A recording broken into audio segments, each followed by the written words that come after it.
को, पूरे सनातनियों को, पूरे विश्व के शिव भक्तों को, जिनके दिल में, जिनके घर में, जिनके देवालय में, जिनके हृदय में शंकर का शिवलिंग बसता है, ऐसे सभी शिव भक्तों को बहुत बहुत शिवरात्रि की बधाई। शिवरात्रि के दिन जो पार्थिव शिवलिंग का पूजन शाम के समय, शिवरात्रि के दिन रात्रि के समय पर जो करता है, मनवांचित फल देवाधिदेव महादेव प्रदान करते हैं। एक नियम बना लो, 12 महीने शिवरात्रि आती है, हर महीने शिवरात्रि पड़ती है, महीने में 2 बार प्रदोष पड़ती है। या तो प्रदोष का नियम बनाओ या शिवरात्रि का नियम बनाओ। जिस व्यक्ति की जिंदगी में केवल घाटा ही घाटा लिखा हो, दुख ही दुख लिखा हो और कई साल हो गए हों किराए के मकान में रहते हुए या तकलीफ को भोगते भोगते, परिवार में कहीं सुख है ही नहीं, 2 पौधे को याद रखना। जिसकी जिंदगी में दुख ही दुख लिखा, कष्ट ही कष्ट लिखा, परेशानी परेशानी लिखी, तो मंदार और शमी ये 2 पौधे ऐसे हैं जो जीवन में सुख प्रदान करते हैं। एक नियम बना लो, 12 महीने शिवरात्रि आती है, हर महीने शिवरात्रि पड़ती है, महीने में 2 बार प्रदोष पड़ती है। या तो प्रदोष का नियम बनाओ या शिवरात्रि का नियम बनाओ। एक काम करना चालू करो, थोड़ी सी मिट्टी शमी के पेड़ के नीचे की और थोड़ी सी मिट्टी मंदार के पौधे के नीचे की, दोनों को लाओ, अच्छा मिलाकर उसका एक शिवलिंग का निर्माण करो और उस शिवलिंग का पूजन प्रदोष काल में शाम के समय शिवलिंग के सामने 2 घी के दिए जलाकर, जैसी घर में पूजन करते हो वैसी की वैसी पूजन करो, आरती करो, थोड़ा सा भोग लगाकर निवेदन कर कर उस शिवलिंग का बाद में विसर्जन करो। 5 या 7 प्रदोष कर लो या 5 या 7 शिवरात्रि कर लो। आपको किसी के आगे हाथ नहीं फैलाना पड़ेगा, मेरा देवाधिदेव महादेव स्वयं भंडार भरना प्रारंभ कर देगा, स्वयं शिव भंडार भरेगा। मंदार और शमी के वृक्ष के नीचे का वो फल होता है जो सुख देता है, जो सुख देता है, जो हमें आनंद प्रदान करता है। मंदार मतलब आप लोग जानते हो, वो सफेद आंकड़े की जो जड़ होती है, आंकड़ा होता है, उसके छोटे छोटे फूल होते हैं मंदार के, भगवान शंकर को चढ़ते हैं। और शमी की पत्ती तो आप लोग जानते ही हो, शमी का पत्र, इसके पौधे के नीचे और उसके पौधे, इसका वृक्ष और उसके वृक्ष के नीचे की थोड़ी थोड़ी मिट्टी प्रदोष काल में, या तो प्रदोष हो या शिवरात्रि हो, दोनों को मिलाकर उसका शिवलिंग बनाकर उसकी आराधना, उसकी आराधना। के जीवन में बहुत कष्ट है, बहुत कष्ट। 5 कमलगट्टे, 5 बेलपत्र तांबे के लोटे में जल भरकर रख लीजिए। सीधे हाथ पर उस कलश को रखो जिसमें 5 कमलगट्टे और 5 बेलपत्र रखिए। श्री शिवाय नमस्तुभ्यम, इस मंत्र का 5 बार स्मरण कर कर आपको जो तकलीफ है उसको हृदय चित्त से धरकर मस्तक से कलश को लगाकर किसी एकांतेश्वर महादेव पर, जिस शिवलिंग पर कोई पूजन करने ना जाता हो, एकांत में बैठे हो, जंगल में बैठे हो, कहीं किसी वृक्ष के नीचे विराजमान हो, ऐसे एकांतेश्वर महादेव पर अपनी कामना कर कर वो जल समर्पित कर दो। 1 बेलपत्र, 1 कमलगट्टा उठाकर अपने घर पर लेकर आ जाओ। जो तकलीफ बहुत ज्यादा हो रही है 5 दिन में आपको मालूम पड़ जाएगा, 5 दिन में अंतर आ जाएगा। ट्री के वृक्ष के नीचे जौ के आटे का चौमुखी दिया, सरसों का तेल डालकर, उसमें काली तिल डालकर, उसमें एक सफेद फूल डालकर, बेलपत्री के वृक्ष के नीचे जैसे एक चौमुखी दिए को, जौ के आटे के दिए को लगा दिया जाता है। जो व्यक्ति चिड़चिड़ करता है, जो व्यक्ति क्रोध करता है, जो व्यक्ति अपशब्द बोलता है, आड़ा टेढ़ा बोलता है, ताने देता है, ईर्ष्या रखता है, घर में चिड़चिड़ करे, पूरे घर को अस्त व्यस्त कर कर रखा, उस व्यक्ति का नाम और गोत्र बोलकर मात्र किसी भी महीने की शिवरात्रि पर, हर महीने शिवरात्रि आती, किसी भी महीने की शिवरात्रि पर 1 दिया लगा दिया जाए, व्यक्ति अपशब्द कहना बंद कर देता है, उसका प्रेम प्रबल हो जाता है, उसकी ईर्ष्या समाप्त हो जाती है, उसकी नफरत समाप्त। कभी आपको ऐसा लगे कि मेरे घर में बहुत ज्यादा मात्रा में क्लेश रहता है, बहुत झगड़ा, परिवार में विवाद, तो प्रयास करा करो जब आप देवाधिदेव महादेव को जल चढ़ाने के लिए जाएं और प्रदोष का यदि दिन हो या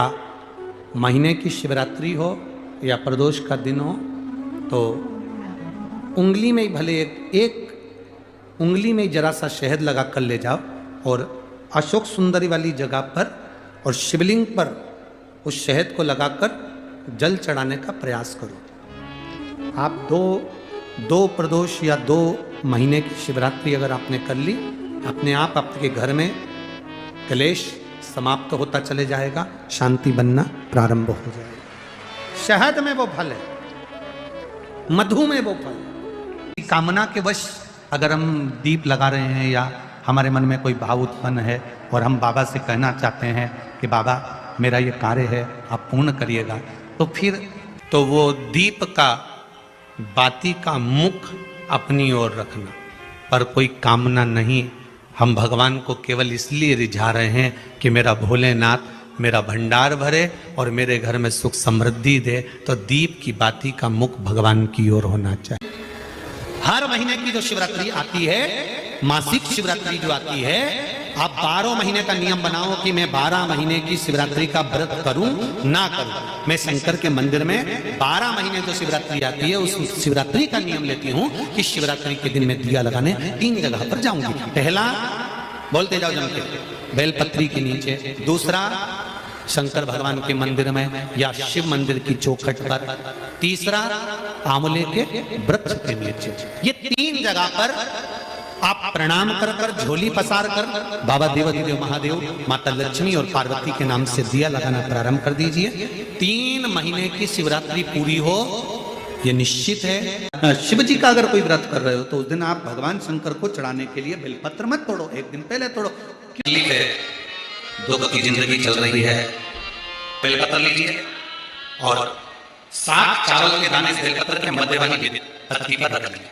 पत्र 7 चावल के दाने मध्य पत्ती पर, मध्य पत्ती पर 7 चावल के दाने, पीला चंदन को घिस कर उसकी एक गोली बनाए, एक गोली गोल कर शिवलिंग जैसी गोली बनाकर चावल के दाने पर रख लो।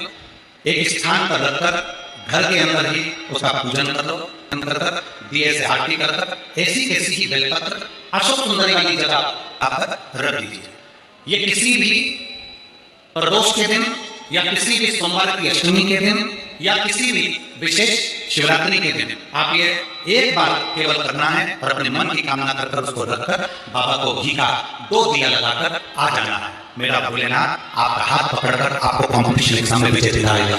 मेरे मंदिर में शिवरात्रि के दिन तूने दीप लगाया, प्रकाश कर, मेरे शिवालय में तूने प्रकाश कराया, मैं तुझे वर देता हूं, कुबेर के सिंहासन पर तू बैठेगा। अगर व्यापार ना चले, दुख तकलीफ ज्यादा हो, कष्ट ज्यादा हो, बहुत टेंशन जिंदगी में चल रहा हो, कोई काम हो ही नहीं रहा, कोई दिक्कत ही दिक्कत है, व्यापार सही ना चल रहा हो, कष्ट ही कष्ट हो, यहां तक है अगर बीमारी ने भी घेर रखा हो और बहुत जिंदगी में दुख चल रहा हो, कहीं मत जाना। प्रत्येक महीने प्रदोष आती है, हर महीने शिवरात्रि प्रदोष आती है। 1 लोटा पानी, 5 बेलपत्र,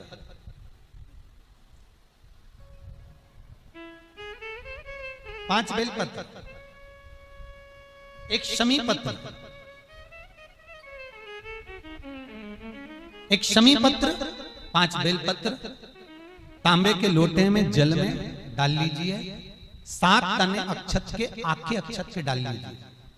और प्रदोष काल में, प्रदोष काल जो शाम का समय होता है, प्रदोष काल में भगवान शंकर के मंदिर जाकर पांव में चप्पल पहनकर ना जाइए, घर में घी का दिया लगाकर कलश लेकर शिव के मंदिर में चले जाइए। शिव मंदिर में दिया नहीं लगाना है आपको, केवल घर में दिया लगाकर जाना है। और शंकर जी के मंदिर में वो ऐसा कैसा ही पानी पूरा उंडेल कर डालकर शिवलिंग पर आ जाइए, झोली पसार कर प्रणाम करिए। शंकर की देहली पर 2 मिनट बैठकर ओम नमः शिवाय का स्मरण कर लीजिए। ओम नमः शिवाय भी आपको बोलना बताया था कि सौभाग्यवती नारी स्त्री नमः शिवाय ओम बोले और पुरुष ओम नमः शिवाय।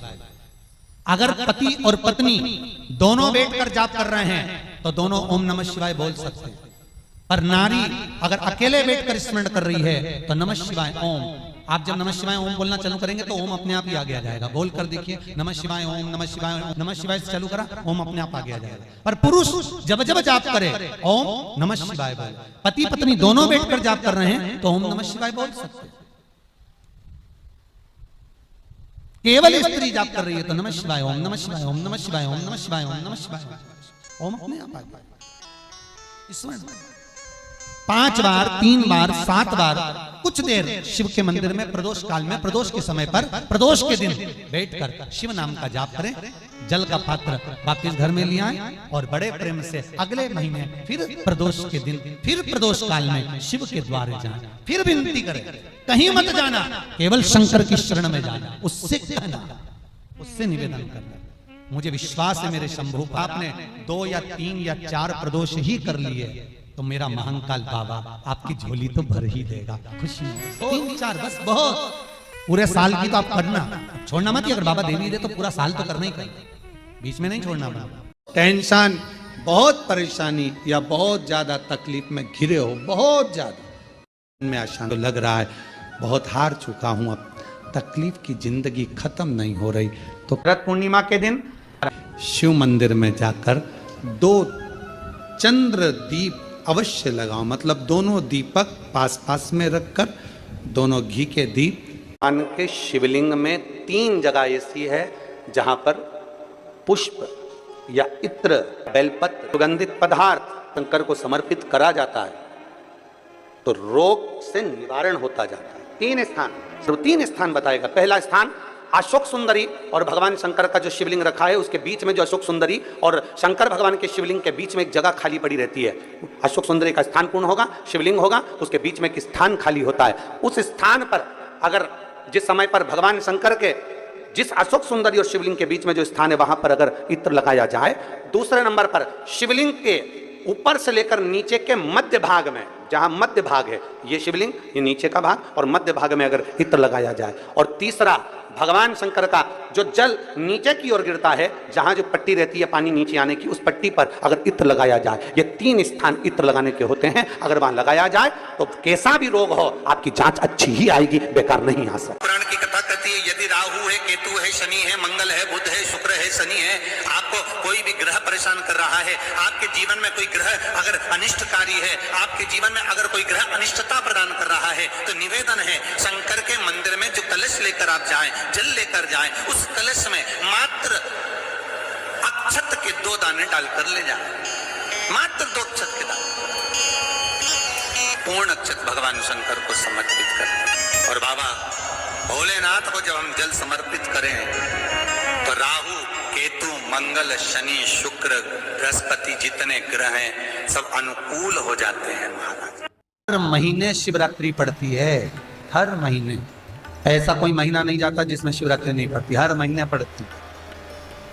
प्रत्येक महीने की शिवरात्रि को जो रात्रि के समय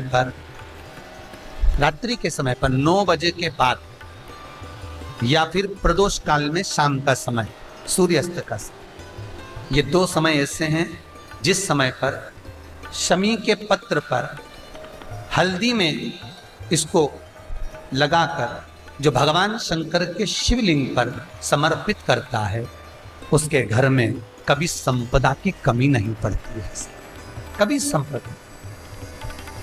शिवलिंग में 5 जगह ऐसी होती है जहां पर अगर चंदन का लेपन कर दिया जाता है तो विपदा, बांधा, तकलीफें, कष्ट दूर होता चले।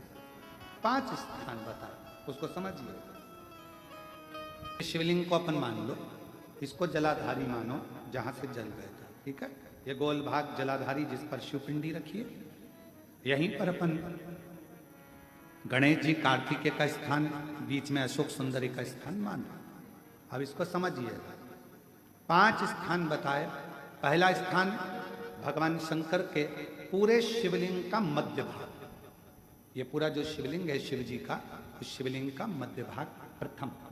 द्वितीय है जहां पर गंगा का अविरल धारा निरंतर बह रही है, द्वितीय स्थान गंगा की धारा का मूल बिंदु शिखा, पहला।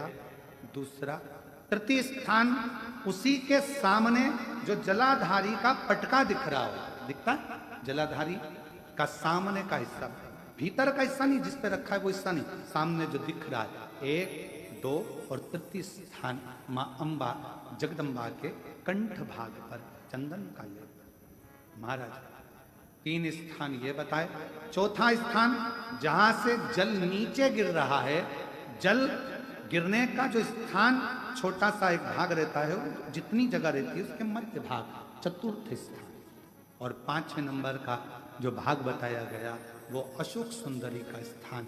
ये 5 स्थान ऐसे हैं जहां चंदन का थोड़ी सी बिंदी भी अगर हम लगा देते हैं तो कैसी भी विषम परिस्थिति हो वो टल जाती है और बाबा की कृपा होना प्रारंभ। 7 स्थान पर शमी पत्र का वर्णन किया गया।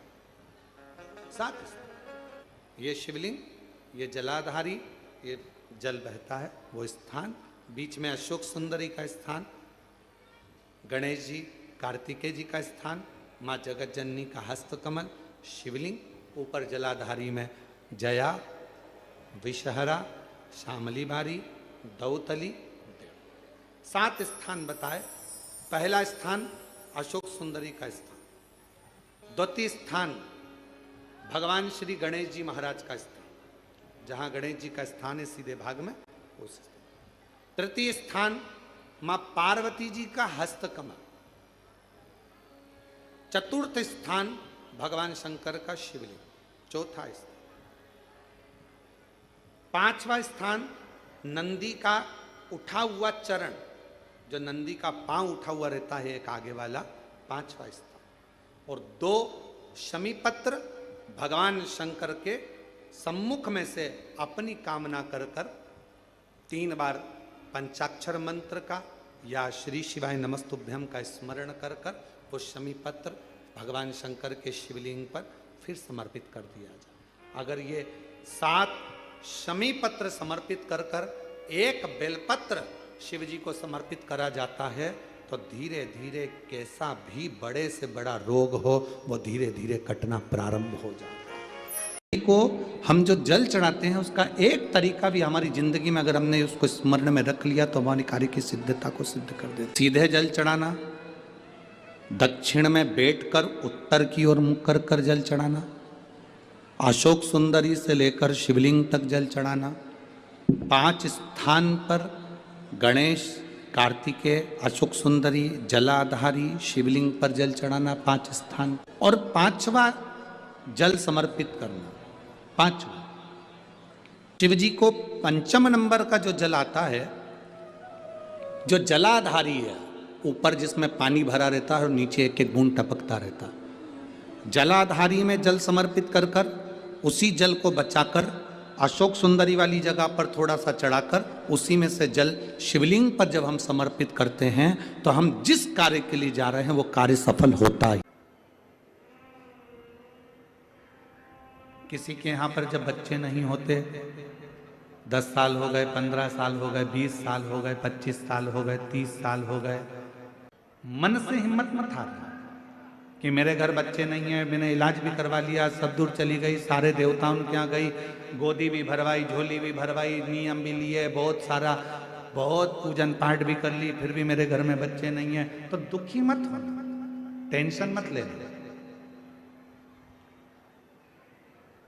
रजो धर्म का जब 7वां दिन हो तब 7 दिन पूर्ण होने पर बाबा की कृपा से सफेद आंकड़े की जड़ को लो और लाल धागे में उसको, उस जड़ को लेकर जाओ और दोनों पति पत्नी मिलकर उस जड़ को निकालकर भगवान तुमरुकेश्वर महादेव का नाम लो, तुमरुका जी का नाम लो, जिन्होंने शिव महापुराण की कथा को जनमानस को सुनाया।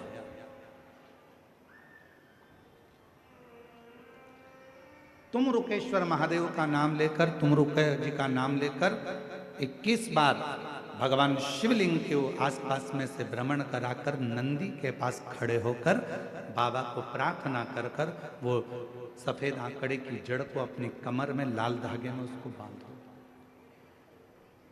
शिव कृपा करे। पर कब बांधना? जब तुम्हारा पूरा भरोसा शंकर जी पर हो जाए। तुम्हारा पूरा भरोसा हो जाए कि मेरा महादेव मुझे संतान देगा, मेरा महादेव मेरी झोली भरेगा, अब मैं भटकूंगी नहीं। मेरा भरोसा कहता है कि मेरा शंकर भगवान मेरी सूनी गोद को भरेगा। जिस समय पर तुम पूरा भरोसा कर लो, तब देवाधिदेव महादेव के मंदिर जाना प्रारंभ करो, तब उस जड़ का प्रयोग करना प्रारंभ। एक बेलपत्र में इतना बल होता है कि 64 योगनियां, 33 कोटि देवताओं की धर्म पत्नियां, देवियां, 64 योगनियां, देवियां, सारी सिद्धियां, निधियां, सब बेलपत्र के इस पत्ते के दोनों पत्ते और पत्ते के बीच में जो डंडी होती है, जो बची हुई जगह होती है, सारी निधि, सारी सिद्धि और सारी देवियों का स्थान होता है। जब हम एक बेलपत्र को दिल से अपनी कामना कर कर देवाधिदेव महादेव को, ये शिवलिंग जलाधारी, ये जल बहता है, बेलपत्र समर्पित करते हैं दक्षिण में बैठकर जब दंडी का मुख उत्तर की ओर कर कर बेलपत्र अपने मन से कामना कर कर शिवलिंग पर समर्पित करते हैं, तो ऐसी कोई कामना नहीं जो मेरा महादेव पूरी ना करता। निवेदन करें आपके जीवन में, यदि आपको ऐसा लगता है कि हमारे बहुत तप करने पर, भजन करने पर, व्रत करने पर, साधना करने पर, उपास करने पर भी हमें कहीं ना कहीं तकलीफ का सामना करना पड़ रहा है, तो निवेदन है एक चावल का दाना शिव को चढ़ाने का, या एक पुष्प की पंखड़ी, और बन सके आपकी जिंदगी में अगर आप बना सकते हो और कर सकते हो, तो मालूम पड़े अगर एक चावल का दाना नहीं चढ़ा सकते, जल नहीं चढ़ा सकते, तो एक शमी का पत्र भी अगर आप शिव को समर्पित कर रहे हो तो शिव उसको स्वीकार करो। 3 स्थान का स्पर्श रोग का निवारण कर देता है। 3 जगह पर चढ़ाया गया अक्षत हमारे मन को एकाग्रित कर कर और हमें अपनी मंजिल तक पहुंचा देता है। और प्रदोष और शिवरात्रि के मिलन का महोत्सव हमारे जीवन को आनंदता देगा। कितना भी टेंशन, कितनी भी चिंता व्यापे, कितनी भी परेशानी चल रही हो, थोड़े दिन बाबा की जो जलाधारी है, इस जलाधारी पर हल्दी का थोड़ा सा लेपन करिए, हल्दी, और हल्दी का लेपन कर कर जिस पात्र से शिवजी को जल चढ़ाओगी, उसी पात्र पर अपनी 3 उंगलियों का स्पर्श हल्दी का कर कर फिर बाबा को कुंदकेश्वर महादेव के नाम से जल चढ़ाना प्रारंभ करें। जो हल्दी का लेपन आपने जलाधारी पर करा है, उसी जलाधारी की एक उंगली कलश पर लगाकर लेकर आओ। घर के अंदर जब प्रवेश करो या व्यापार में प्रवेश करो, तो जो कलश पर हल्दी लगाकर लाए हो, वही दरवाजे के ऊपर थोड़ी सी मात्रा में कुंदकेश्वर महादेव के नाम से लगाना प्रारंभ कर दो। कैसी भी चिंता हो, 7 से 8 दिन में वो चिंता समाप्त होगी ही हो, टेंशन खत्म होगा ही, परेशानी समाप्त। 2 माता ऐसी है, 2 जगत जननी ऐसी है कि दुनिया का कोई भी व्यक्ति कितना भी टोना कर दे, चाहे दुनिया का कोई भी व्यक्ति कितनी भी विद्या कर दे, चाहे दुनिया का कोई भी तांत्रिक, कोई विद्या करने वाला तुम्हारे ऊपर कितनी भी विद्या कर दे, 2 देवी ऐसी है जो उस टोना को, उस विद्या को पलट देती है। 2 देवी ऐसी हैं जो कोई अपने ऊपर अगर विद्या कर रहा है और वो 2 देवी का स्मरण कर लिया जाए, उन 2 देवी का नाम लेकर मात्र शंकर के शिवलिंग के सामने जो अशोक सुंदरी वाली जगह होती है, वहां पर अगर इन 2 देवियों का नाम लेकर अगर जल चढ़ा दिया जाए, तो किसी ने अगर विद्या करी भी होती है तो पलट जाती है। कोई कितना भी बड़ा तुम्हारे लिए तंत्र मंत्र कर रहा हो, वो तुरंत पलट जाता है, एक क्षण नहीं लगता, और उनका नाम लेने से ही पलट जाता है। 2 देवी, एक प्रत्यग्रा माता, एक है प्रत्यग्री माता, और दूसरी है दंतेश्वरी माता, जिसका काली पुराण में विशेष वर्णन लिखा। और दंतेश्वरी माता का स्मरण यहां तक अथर्व वेद में भी वर्णित किया गया प्रत्यग्री माता का। काली पुराण में तो है, देवी भागवत में भी है। ये जो 2 देवियां हैं, एक प्रत्यग्री माता और दूसरी, जम के बोलो, दंतेश्वरी माता। ये 2 माता ऐसी हैं, अगर भगवान शंकर का ये शिवलिंग है, ये जलाधारी है, माता पार्वती जी का हस्तकमल, और यहाँ सामने एक मोटी सी लाइन होती है अशोक सुंदरी का स्थान। इधर गणेश जी, इधर कार्तिकेय जी।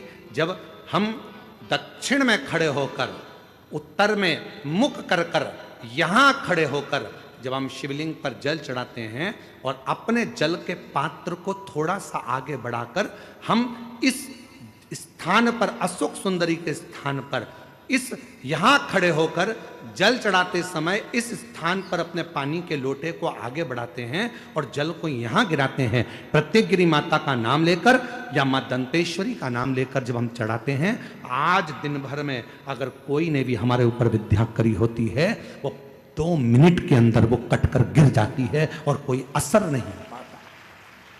2 माँ, एक माँ दंतेश्वरी,